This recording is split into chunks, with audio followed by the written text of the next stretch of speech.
Hace unos días, el mundo despertó con una noticia que estremeció a millones de creyentes: el fallecimiento del Papa Francisco I, el primer pontífice latinoamericano de la historia, ha dejado un vacío inmenso en el corazón del catolicismo. Su figura, cercana y humilde, será recordada como un símbolo de apertura y modernización en una institución marcada por siglos de secretos, poder y oscuridad. Pero, así como hubo papas que buscaban la paz y la unidad, también hubo otros que sembraron el miedo, el caos y la vergüenza. Detrás de los muros del Vaticano se han ocultado historias de ambición desmedida, conspiración, corrupción y hasta depravación. En este video, en homenaje al legado de Francisco I y como contraste necesario para entender el largo y complejo camino de la Iglesia, los invito a conocer los papas más perturbadores de la historia. Desde papales y juicios a cadáveres hasta pactos con regímenes oscuros, este recorrido no es apto para los débiles de fe. Prepárense muy bien porque lo que van a ver no se lo enseñaron en catequesis. Damas y caballeros, hoy veremos los 7 peores papas de la historia.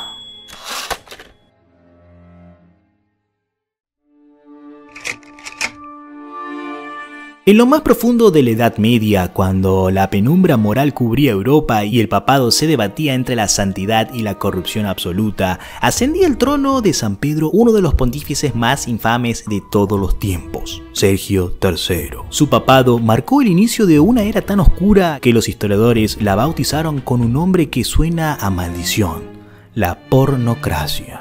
Un periodo en el que el poder del Vaticano fue dominado por una red de intereses sexuales, violencia y ambición, tejida entre papas corruptos, nobles sedientos de poder y cortesanas que decidían el destino de la cristiandad desde sus camas. Sergio III no llegó al trono por devoción ni por fe, llegó por sangre.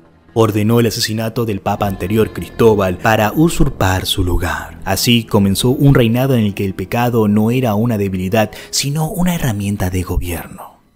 Pero lo más perturbador de su historia no es solo su ascenso sangriento. Lo verdaderamente oscuro es su relación con una joven noble romana llamada Marozia, quien apenas era un adolescente cuando Sergio la tomó como amante. Desde esa unión nacería Juan XI, un futuro papa que muchos historiadores consideran hijo del incesto papal. Sí, escucharon bien.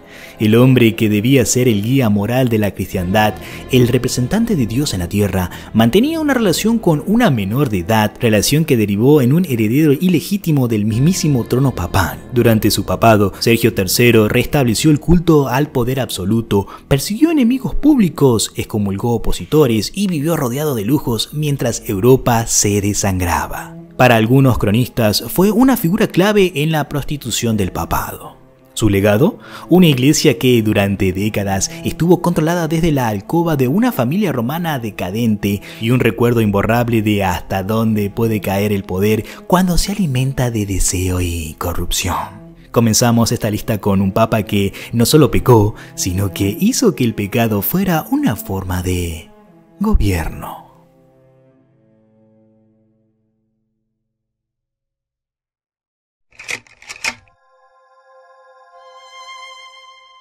Si pensaban que la corrupción e inmoralidad papal tenía límites, prepárense, porque Esteban VI, quien ocupó brevemente el trono de San Pedro a finales del siglo IX, llevó la locura eclesiástica a niveles que rozan lo demoníaco. Su historia no es simplemente perturbadora, es grotesca. Apenas asumió el papado, Esteban desató una vendetta infernal contra su predecesor, el Papa Formoso. Su crimen: ser rival de las facciones que apoyaban a Esteban. Pero aquí no estamos hablando de una condena simbólica ni de simples acusaciones políticas. No, lo que hizo Esteban fue mucho más enfermo. 8 meses después de la muerte de Formoso, Esteban ordenó exhumar su cadáver, que ya estaba en avanzado estado de descomposición. Lo vistieron con sus ropas papales, lo sentaron en un trono dentro de la Basílica de San Juan de Letrán y le hicieron un juicio real. A esto se le conoce como el concilio cadavérico. Sí, un juicio a un cadáver.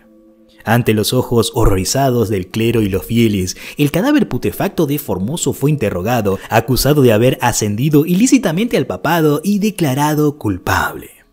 Como castigo, le cortaron 3 dedos de la mano derecha que había usado para dar bendiciones, lo despojaron de sus vestiduras sagradas y luego arrojaron su cuerpo al río Tíber como si fuera un desecho maldito. Pero lo que comenzó como una muestra de poder terminó como una sentencia. El acto fue tan macabro y ofensivo, incluso para los estándares medievales, que causó un repudio generalizado. El pueblo de Roma, horrorizado por el espectáculo profano, se levantó contra Esteban. Poco después fue arrestado, encerrado en una mazmorra y, según los registros, estrangulado en su celda, como si el mismísimo infierno viniera a cobrar la deuda. La escena de un cadáver descompuesto siendo juzgado por el hombre que se hacía llamar representante de Dios quedó como una de las postales más escalofriantes de la historia de la Iglesia. Un reflejo de hasta dónde puede llegar la obsesión del poder y cómo, en nombre de la fe, se cometieron actos que solo pueden describirse como blasfemias del alma.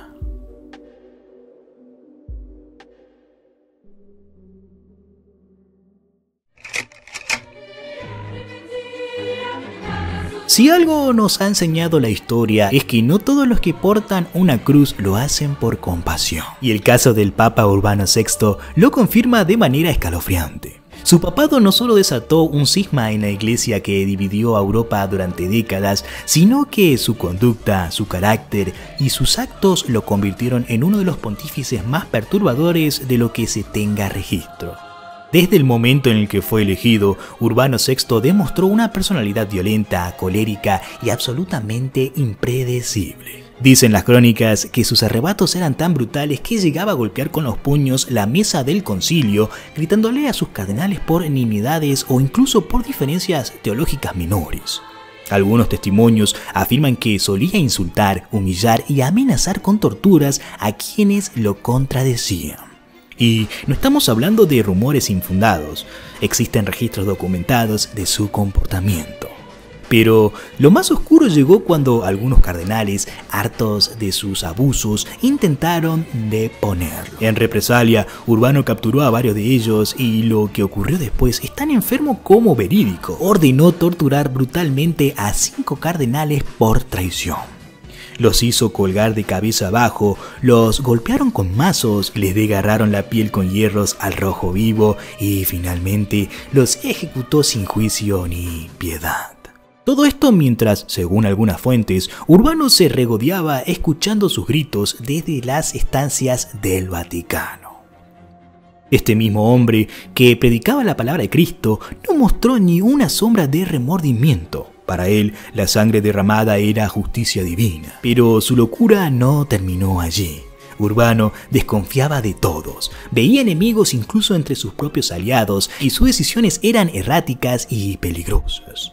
Condujo a la iglesia a uno de los momentos más críticos de la historia, el gran cisma del occidente, una ruptura tan grave que 2 papas y luego hasta 3 se disputaban la legitimidad del trono de San Pedro, dividiendo al mundo cristiano.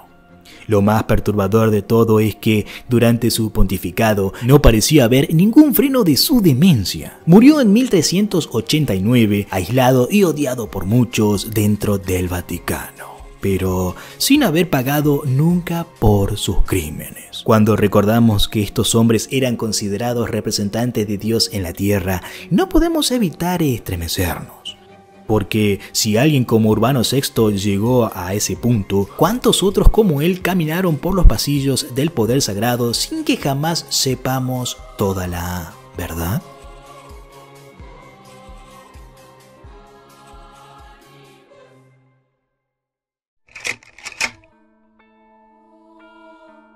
En el corazón del Renacimiento, mientras el arte, la ciencia y la filosofía florecían, el Vaticano se convirtió en un teatro de sombras. Y sobre su trono se sentó Rodrigo Borgia, un hombre que aún hoy provoca escalofríos. Convertido en Papa Alejandro VI, este hombre no solo llevó la corrupción a nuevas alturas, sino que convirtió el papado en un negocio familiar regido por el crimen, la lujuria y el miedo. Desde el inicio, su elección como papa fue escandalosa. Rodrigo compró literalmente los votos de los cardenales con oro y favores, inaugurando lo que muchos llaman la era más decadente de la iglesia. Y una vez que tuvo el poder, lo usó sin límites.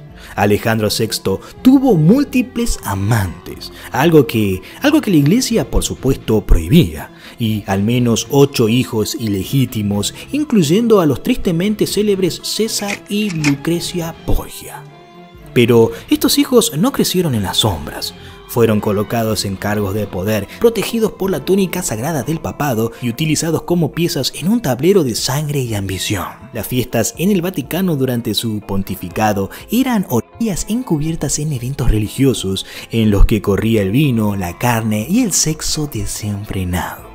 Uno de los eventos más infames fue el banquete de las castañas, donde se dice que decenas de prostitutas bailaban desnudas mientras los Borgias y sus aliados apostaban monedas para ver quién podía tener relaciones con más mujeres en una noche. Sí, todo esto dentro del Palacio Apostólico. Pero lo que realmente aterra no es solo el exceso, sino el uso impune del asesinato como herramienta política.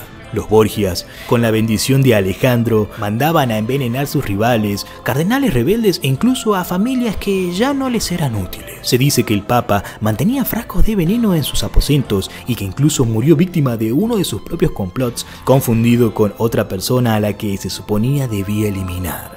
Durante su reinado, el Vaticano no fue un santuario, sino una corte infernal donde la ambición desmedida, el incesto y la muerte bailaban bajo la cruz. Lo más perturbador es que, pese a todas las evidencias, Alejandro VI murió como pontífice sin jamás ser condenado, excomulgado o juzgado por sus pecados. En su tumba no hay penitencia, solo el silencio incómodo de una iglesia que prefiere olvidar lo inolvidable.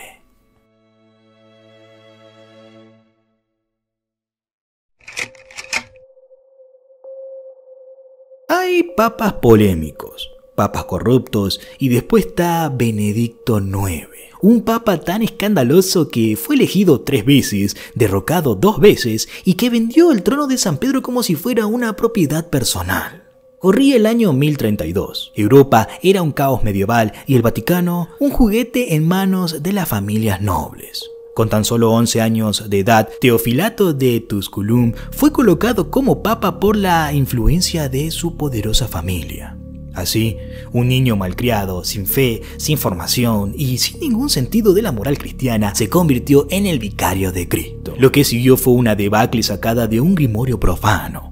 Benedicto IX convirtió el papado en una orgía de excesos. Se le acusó de sodomía, violaciones, adulterios, orgías dentro del Vaticano e incluso de practicar rituales oscuros que escandalizaron la curia romana. Los registros del siglo XI lo califican directamente de demonio del infierno disfrazado de sacerdote. Pero lo más perturbador aún estaba por suceder. Harto de ser papa, o quizás simplemente aburrido de su juguete, Benedicto IX vendió el papado a su padrino, el archidiácono Juan Graciano, quien asumió bajo el nombre de Gregorio VI.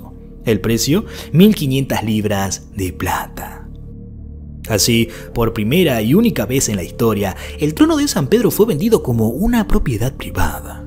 Un acto tan grotesco que dejó en shock incluso a la Roma de su tiempo. Y como si no fuera suficiente, Benedicto intentó volver al cargo otras 2 veces, provocando un caos tal que hubo 3 papas simultáneos en un momento de la historia. El escándalo fue tan brutal que tuvo que intervenir el emperador del Sacro Imperio para detener el circo infernal.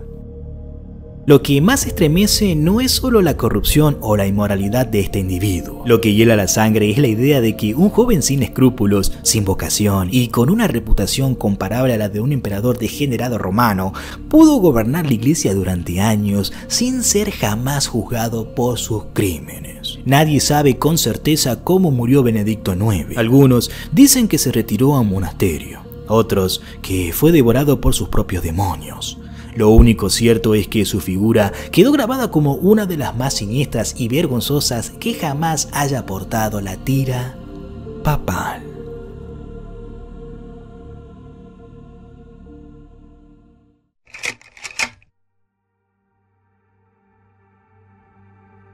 Cuando el cardenal Eugenio Pacelli fue elegido como papa en 1939, el mundo ya olía a guerra. Europa se tambaleaba al borde del abismo y la sombra del nazismo se expandía como una peste. Lo que nadie imaginaba era que el hombre que asumía el trono de San Pedro sería, en palabras de muchos historiadores, uno de los papas más fríos, distantes y perturbadoramente pasivo ante el mayor genocidio de la historia, el Holocausto. Durante los años más oscuros de la Segunda Guerra Mundial, mientras millones de judíos, gitanos, discapacitados y disidentes políticos eran sistemáticamente exterminados por el régimen nazi, Pío XII optó por callar. No condenó públicamente a Hitler, no excomulgó a ningún jerarca nazi, no lideró ni promovió una oposición firme desde el Vaticano. Aun cuando tenía informes detallados sobre los campos de concentración y las atrocidades cometidas, su voz se mantuvo neutral, tibia y a menudo inexistente. ¿Fue por miedo? ¿Por conveniencia política? ¿Por simpatía ideológica? Las teorías abundan, pero lo que hiela la sangre es que el líder espiritual de millones prefirió no actuar cuando el mal desbordaba las fronteras del mundo. Se ha documentado que muchos sacerdotes, monjas y católicos salvaron vidas durante el Holocausto, pero esas acciones heroicas y valientes no fueron impulsadas ni coordinadas por el Vaticano, sino que nacieron del corazón de creyentes individuales. La Santa Sede, bajo el liderazgo de Pío XII, permaneció encerrada en su diplomacia mientras millones eran enviados a las cámaras de gas. Y la controversia no termina allí. Al finalizar la guerra, el Vaticano colaboró con las líneas de ratas, redes de fuga que ayudaron a criminales de guerra nazis a escapar hacia Sudamérica. Muchos de ellos fueron acogidos por comunidades católicas con documentación suministrada por autoridades eclesiásticas. ¿Sabía Pío XII? ¿Lo autorizó? Los documentos aún clasificados y los archivos recién abiertos del Vaticano siguen alimentando el misterio. En 2009, el Papa Benedicto XVI lo declaró venerable, el primer paso hacia la canonización. La noticia provocó una ola de indignación mundial. ¿Cómo puede considerarse santo un hombre cuya pasividad permitió que el mal avanzara sin oposición desde el altar más poderoso del mundo? Pío XII no fue un asesino ni fue un tirano desatado. Fue algo mucho más inquietante. Un espectador de horrores que pudo hablar y eligió callar. Y ese silencio es más aterrador que cualquier grito.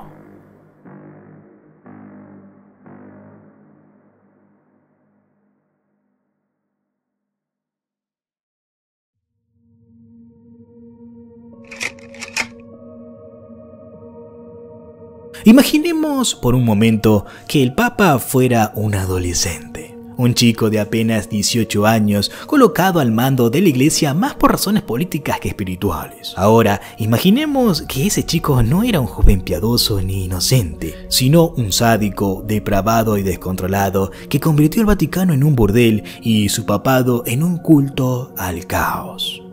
No es una exageración. Es la historia real de Juan XII, considerado por muchos historiadores el peor papa de todos los tiempos. Su nombre real era Octaviano y fue puesto en el trono pontificio por influencia de su padre, Alberico II, quien gobernaba Roma como un príncipe secular. Cuando Alberico murió, Octaviano heredó el papado como si fuera una herencia familiar y desde el primer día comenzó una de las etapas más infames de la iglesia. Las crónicas de la época lo describen como blasfemo, violento y sexualmente insaciable. Según el Liber Pontificalis y los escritos del obispo Liutprando de Cremona, Juan XII convirtió el palacio papal en una orgía perpetua en la que se cometían abusos, violaciones y hasta sacrilegios sobre altares consagrados. El joven papa mantenía relaciones sexuales con las monjas, recibía mujeres en sus aposentos a plena luz del día, violaba peregrinas y brindaba en honor a Satanás durante banquetes privados. También se dice que ordenó castrar a un cardenal, asesinó a un sacerdote por corregirlo y brindaba con sangre robada de los cálices consagrados. No solo usaba la iglesia como refugio de sus perversiones. Juan XII también vendía cargos eclesiásticos al mejor postor, acumulando fortunas mientras los pobres eran explotados. robó ofrendas, perjuró tratados políticos y llegó a traicionar al emperador Otón I, quien lo había protegido, aliándose con enemigos del Sacro Imperio. Finalmente, Otón I invadió Roma y lo depuso en el Sínodo de Letrán en 1963, acusándolo de sacrilegio, simonía, perjurio, incesto y asesinato. Pero Juan XII regresó con ayuda de mercenarios, recuperó el trono brevemente y murió poco después de una forma tan grotesca como su vida. Se dice que sufrió un derrame cerebral mientras tenía relaciones sexuales con la esposa de un hombre casado. ¿El castigo divino llegó en el momento justo? ¿O simplemente se extinguió un demonio vestido de blanco? Lo cierto es que Juan XII no gobernó la iglesia, la ultrajó. Fue, como muchos lo han llamado, el anticristo entronado en Roma.